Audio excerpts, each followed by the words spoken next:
In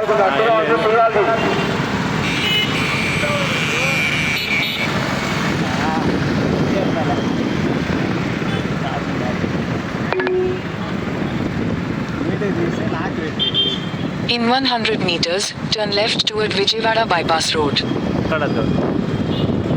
Take the next left toward Vijayawada Bypass Road.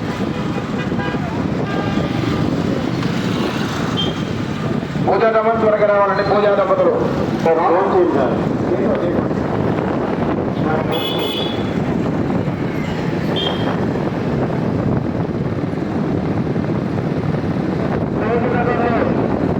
Nagar రోడ్లో ఉన్న lighting మనకి వాళ్ళతో లాస్టండి. ప్రతి ఒక్కరు ఎవరైనా ఫోటోలు తీసుకోవాల్సిన వాళ్ళు ఉంటే కనుక వాళ్ళతో లాస్ట్ అది. అలాగే స్నానాలు చేసిన వినాయకులు ఉన్నాయి కదండి, అవి మటుకి రేపు సాయంత్రం కంఠహారులు ఇచ్చిన తర్వాత మొత్తం రిమూవ్ చేస్తారు. ఎవరైనా ఎంపిక కావాలి అనుకున్న వాళ్ళు కంఠహారులు వస్తే ఆ ఎంపికల్ని జనాలకి పంచుతారు. ప్రతి ఒక్కరు కూడా గమనించాలి.